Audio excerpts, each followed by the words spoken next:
Let's just get right onto it. Right, so, earlier today, right, it was all sunshine and rainbows. I was a little bit, exhausted, both mentally and physically. Well, of course, because I woke up from bed and getting ready to go to my tutor orientation to prep up for the fall semester and all that jazz. Meet old colleagues, as well as, engaging in some seminars. They had an AI seminar, shit was fine, but, that's a whole other bag of worms we can, discuss, maybe, off stream. But, during the day, I didn't check out, my social media's, apps, right? And once I come back home, it's raining, right? All of a sudden, it was just raining like a shitstorm outside, thunderstorms and all. Why is it that? There must be something, right? I have this, superstition that anytime it rains, something bad must happen. Nothing dire. No, everybody is fine, alhamdulillah. The Khaiza's fine, the Khaiza's mom is fine, the Khaiza's elderly, my aunt and uncle are living here, they're all fine, alhamdulillah. But it's unfortunate and it's depressing for the fighting game, the FGC, because 2XKO is dead. What? 2XKO active development will end in December 2026. So yeah, this was something I came back home to while I was, just prepping everything, making sure everything is okay, right? I come back and see my Discord blowing up, my Twitter blowing up, a fucking hashtag or article title comes in 2XKO is dead. What the fuck happened? Let me see. Hey y'all, we have an update to share on the future of 2XKO. 2XKO's active development will conclude at the end of Bro, really? Wow. Over the last few months, we've been monitoring 2XKO's trajectory closely, and what we've seen is painting a clear, consistent picture. While a lot of you jumped in to try the game and there's an incredible community that plays every day, we haven't seen enough players stick with the game to get a path toward sustainability. So what brought this change? Servers will remain, 2XKO will be played on all platforms. We're unlocking all champs. We're also bundling most cosmetic items and refunding all money spent in 2XKO on or before August 20th. Our goal is to do right by players who have invested in us so far and want to continue playing 2XKO, as well as rioters who have poured everything into delivering on this stream. So basically, the highlighted parts and just, reading silently the paragraphs mentioned, the topic paragraphs mentioned. Yeah, 2XKO is not really dead, but active development, it's not gonna be running, it's not gonna be updated anymore after 2026. 2027 will 2XKO be a dead game by an official production, dev wise, right? It will still be played, but it's not gonna have any new characters, any new updates. No. The most updates you'll get is probably a bug fix or things like that. Very, very disheartening. I wanna hear this or read this. Why end active development?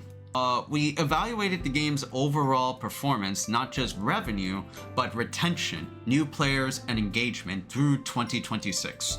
We saw positive player reactions through the releases of Akali, Senna, Thresh, The Climb, and some amazing competitive events throughout the year.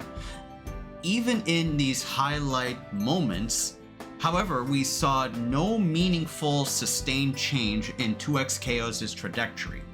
Only a fraction of what it would take to trend towards sustainability. Over time, it became clear it would be impossible for us to continue active developing the game as we are today. In recent months, the team has continued to take bold swings while fully aware of 2XKO's challenges. But to attend another year hoping for a way forward would have been an irresponsible choice for players and the dev team. To be super clear, we would have continued active development if we saw any viable future, but 2XKO's costs us sustainability substantially more to operate than it brings in, and engagement has stayed relatively flat despite our larger updates. So when we looked at all the options available, reducing team size, adjusting our patch schedules, and changing our business model, we concluded that finishing the rest of our work in progress content and sunsetting active development was the best route forward for players and riders. Even though 2XKO has been adding flavorful characters like the ones that they mentioned over here, it still wasn't enough to grab players' attention. It still wasn't enough to, shift like the game in a positive upward direction. And so therefore, they could have done other options. As I said, they could have reduced even more team size, or doing other models, right? That could have been done. So what happens now? We want to do right by players who want to continue playing 2XKO and deeply respect the love put into the game and the scene up to now. 2XKO remains online and playable, and we aren't going anywhere yet.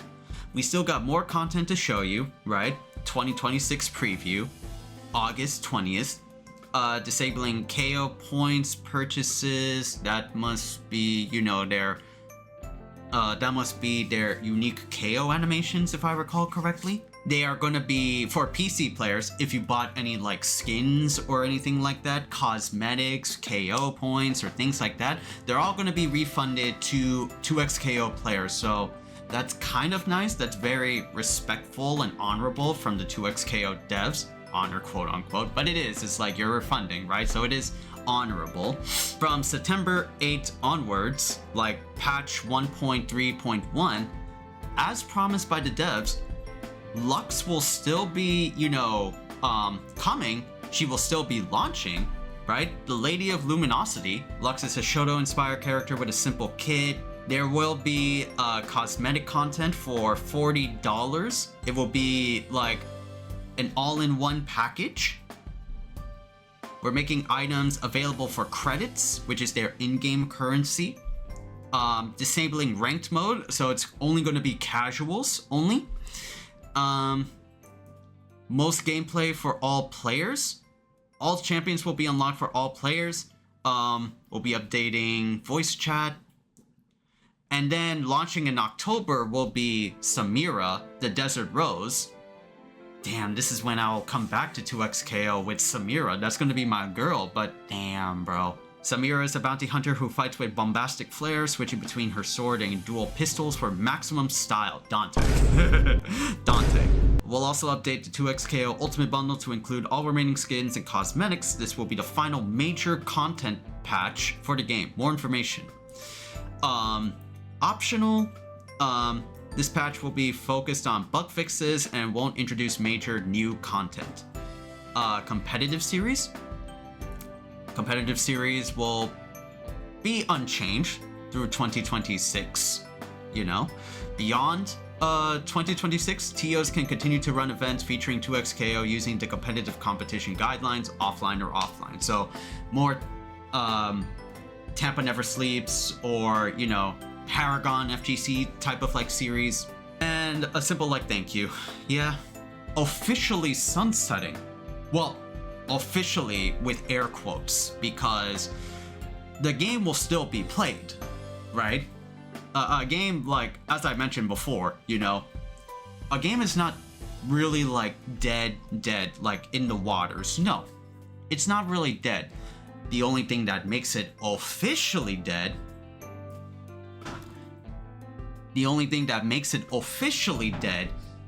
would be, if players stopped playing. then it would be, you know, tumbleweed type of like shit. If people are still playing 2XKO, then I wouldn't call it a tumbleweed though, my G. Nah, there's still like a hardcore dedicated fan base of 2XKO players that still play 2XKO. I wouldn't call it like a tumbleweed. And this is where I would say like the outside factors, like the causes of 2XKO, right? Multitude of factors. A common trend, you know, one of them is big corpos making executive decisions. 2XKO, right? It's a League of Legends fighting game, right? Under the Riot umbrella. And you would think that, like, you know, Riot, whatever stuff that, like, they make, they would be super profitable, right? Most of their games are, you know, free to play, and they have an egregious amount of, like, cosmetics. Same thing happened with, like, 2XKO. But they saw, like, kind of like, you know, the revenue that they were bringing for 2XKO, and they were dissatisfied, so they have to like close it down. Despite, you know, the game having potential for a game based on a popular MOBA IP and having like 150 plus champs, which is also like which is also one of the reason I could like talk about for 2XKO themselves. But it's just big corpos, you know, ruining the fun for us, you know, common folk. Like they saw like, you know, a tick of a game, you know, just flatlining, even though they said like, you know, it's not just revenue, but we can definitely tell it was a revenue issue. It was the game did not make enough bang for their buck, you know, most likely like a factor. There's also another thing I saw, which is about like one of the companies associated with 2XKO, Tencent,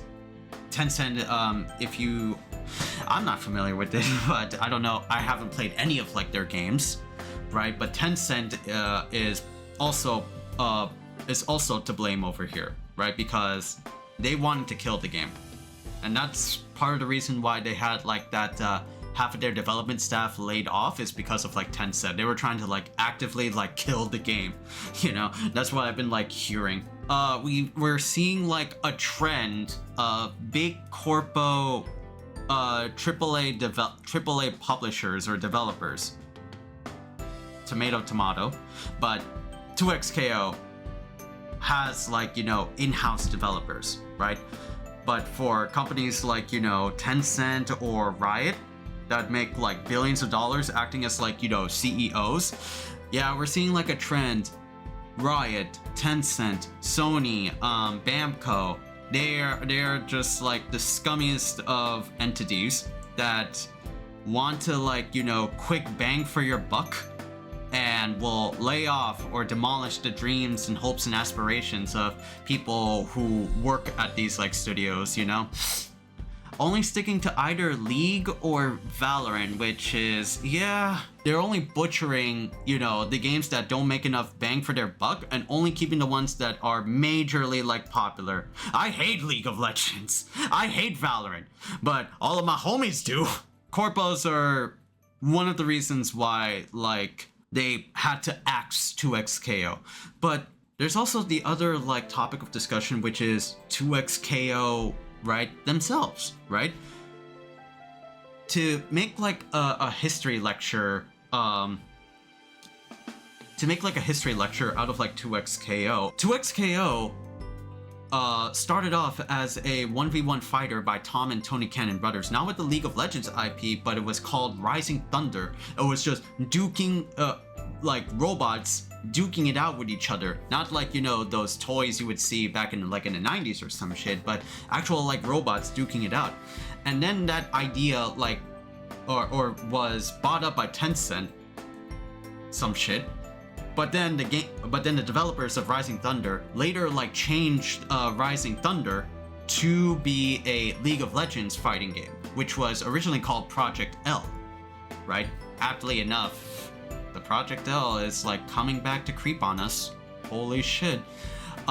It started off as like a 1v1 fighter. You had like early like concept art of like Ari doing like Iori's like grounded like fireball, and then you had Darius do some other bullshit. And that was like concept art all the way back, or concept footage all the way back in like 2015. But then development became stale and started to change up sometime like 5 or like 10 years, maybe like 5 years ago. 2XKO or Project L at that time would later have a major like gameplay revamp, and would be a 2v2 fighting game with the most meticulous and the highest plethora of tag-based mechanics there is in a tag-based like fighting game. Like, you thought like Marvel Tokon had like some crazy stuff, or Power Rangers Battle for the Grid. Nah, they were ambitious and setting out for something with the tag system. They were trying to get their fighting game, you know, with the League of Legends IP accessible, you know, crazy easy over the years. A few like flaws, as I said, trying to make it accessible. As we've seen, you know, with multiple fighting games, making a game accessible is not really like the perfect solution, right? Because you have to account human error. And I know that human error, I talked about it, right? Reach. And people not being used to like fighting games, even if you give them all the tools in the world, they're not gonna, you know, keep a fighting game for all that, for more than like, what's the retention span? Probably like a week, I'm being like optimistic about. And also the fact that like 2XKO was egregiously like in development, and they had beta after beta, and all they could ever like have up until the early access was 11 characters for a 2v2 game. And the roster choices for 2XKO were mostly arcane based, right? They were safe picks, not really like champs that the development team could, you know, pump out there and be like, oh, let's add a Rumble, or let's add some crazy fuck ass character like Fiddlesticks. No, they couldn't like add those. They were going for safe routed characters, humanoid characters. You would get like a surprise character. I think like some of the best characters we've seen in 2XKO would be Teemo, would be who else? Thresh. Blitzcrank is also really fun. I think Senna, even though she's like a humanoid character, but the way she could like change from like normal form to race form is really interesting. But it still is a detriment to the game because of the smallest roster possible. Like, you thought Hunter x Hunter was small, you thought Marvel Tokon was small. Nah, dog, for a tag-based game to launch with technically 10 characters, that's kind of like a slap to the fucking wrist though, my G's. Like, damn, man. Wow. And also the fact that like they were adjusting seasons adjusting like characters every like month, which is very cool. Normally you wouldn't see that like in a fighting game or a major league fighting game. Street Fighter 6, which would last for 10 years. But that's good in paper, but on execution, it just made the players more like diverse. On top of like, you know, changing the execution, which I remember from old 2XKO, it used to be like down button for, you know, a super or a specific like input, you know? It didn't have any fireball forwards or fireball backs. No, it was just special 1, special 2, and the occasional like down. So a lot of like factors, like not just, you know, from the higher end spectrum of 2XKO with like, you know, the publishing and the higher up CEO corporate greed companies, but also 2XKO themselves. they started out as a 1v1, but then later built up to 2v2, and then they kept changing and then changing and then changing. It's more or less trying to follow the model of Guilty Gear Strive, where Guilty Gear Strive had one goal in mind. How do we make a complicated and dense fighting game like Guilty Gear that has been known to be technical over the years? How do we make it accessible and appeasable to newcomers, to fans that not only like our stuff, but also newcomers who want to try out said fighting game? They got the appearance locked down because Arc System Works are masters at animation, but they neutered down the game for the worse, I feel, in my opinion. But it worked. It worked. There's no crazy combos. Everything is like spoon-fed right at your face. It fucking worked for for newcomers to get into Guilty Gear Strive. That does not correlate with 2XKO because they always keep like changing the formula. Also, it didn't help that like the game is, well, the biggest one, which is the quiet part that is out loud, or maybe it's like a quiet part out loud, free to play. You know, because it's under like the Riot model. You would expect like a free-to-play game under Riot would have like the notoriety that like, oh, it's free and it looks good. It has clean animation. It's an easy to get into fighting game, quote unquote. I could totally get into this, but no. Not just human error, right? Which is what I always call like, you know, which is what I always call that like not any specific like error, but humans are fickle fucking creatures. On top of like, you know, being like a fighting game, which fighting games are already, you know, niche like genres, you know, to say like the quiet part out loud and try to like change things up about the nicheness of fighting games, it's already like doomed to failure, right? 2XKO is like a game that proudly acknowledges its niche, but not saying it out loud.